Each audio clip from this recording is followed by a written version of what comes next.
Hi everyone, I'm John Maroon, a Regional Culinary Director for LCS, and I'm here at the beautiful brand new Delaney at the Vale in Woburn, Massachusetts, just north of Boston, with an episode of Culinary Corner, and this one's focused on the memory care dining experience in HeartFelt Connections. So as you know, HeartFelt Connections is our memory care signature experience offered at LCS communities. It's our person-centered approach to those living with dementia that celebrates not only who they are, but who they were and can still be. Our approach to environment, dining, activities, programming, along with the training, support, and education we offer, help our HeartFelt Connections partners to best live our LCS promise of creating opportunities for purposeful living filled with rich experiences for those living with dementia and memory loss. Dining within HeartFelt Connections is based around the idea of a dignified experience through the adaptation of menu items into a finger food version wherever possible. Meal enjoyment with multiple utensils can sometimes be a challenge to our memory care residents. The knife and fork approach is not always prudent. They can become frustrated with diminished dexterity and other inhibitors that limit their ability to manipulate their meal items the way you and I can. First steps can be to modify our meal items to at least be single utensil formatted, such as just the simple use of a fork or a spoon.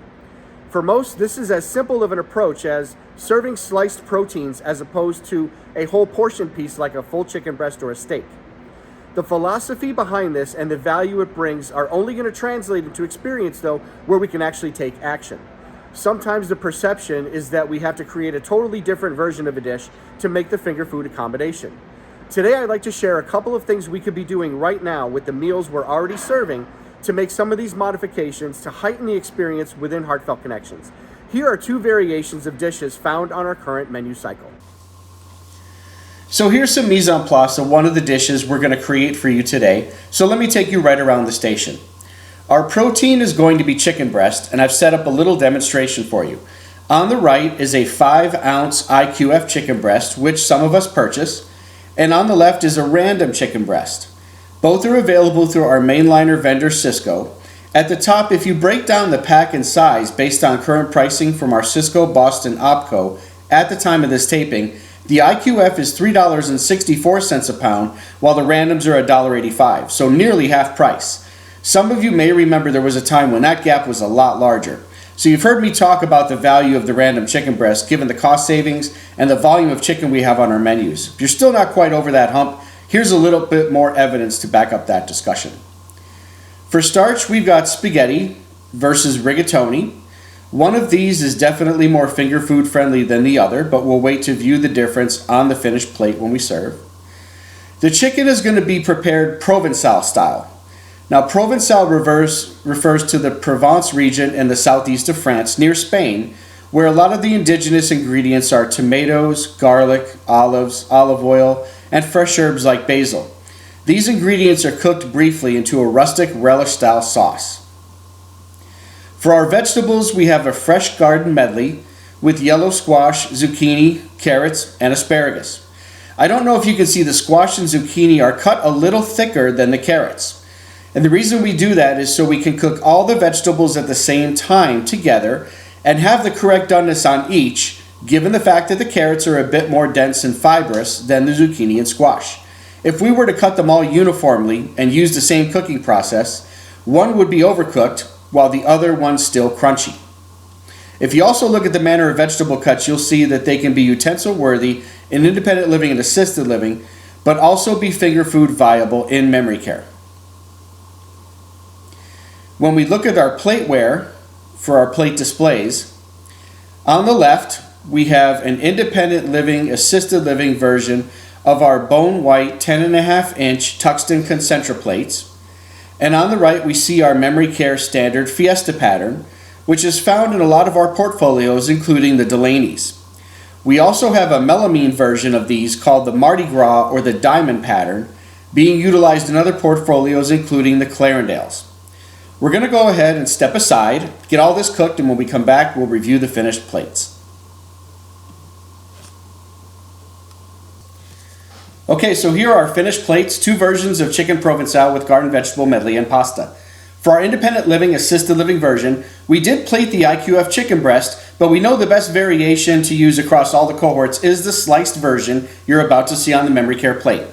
We don't want to hide the nice color we did get on the chicken breast, so we garnished with the sauce half on, half off.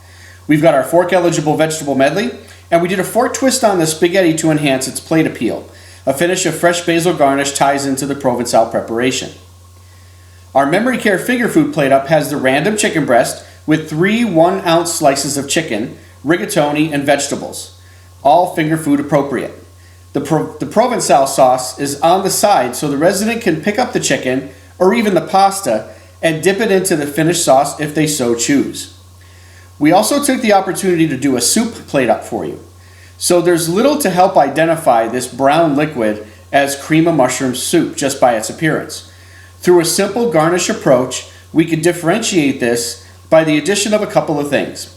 One is a single slice of cremini mushroom that was sauteed in brown butter, which is butter that's simmered until its milk solids that start as white turn brown and take on a nutty characteristic within the butter. It's also great on popcorn. We use it as a drizzle over the top of the soup. This also adds an element of flavor enrichment to complement the mushrooms and a silkiness to the mouthfeel of the finished soup.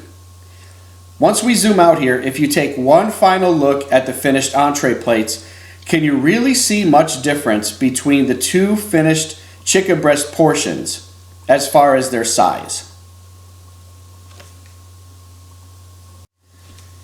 Here's yet another take on one of our cycle menu dishes.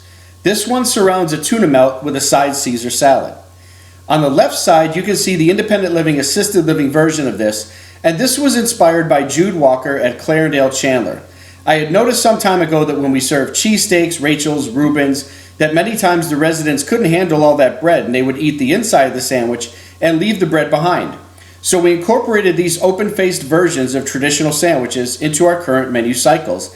And this is Jude's interpretation of the dish I saw during a visit to his community. So Jude, I hope I did this justice, but this is a slice of wheatberry country bread, it's not a Pullman loaf, and then a slice of provolone, the tuna salad, a single slice of a beefsteak tomato, and then a slice of provolone melted on top in the oven, and then there's a rosemary balsamic glaze drizzled on top with the traditional chopped Caesar salad on the side of the plate.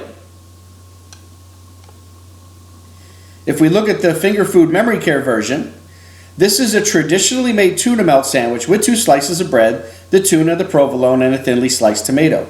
Then what we did was we sliced the finished sandwich into 5 strips to meet finger food standards. Now the correct portion though is only 3 of those 5.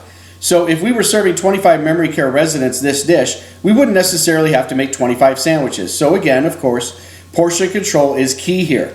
The side Caesar salad is whole leaves of baby hearts of romaine that can be picked up and dipped into the Caesar dressing, served in a stainless steel cup on the side of the dish.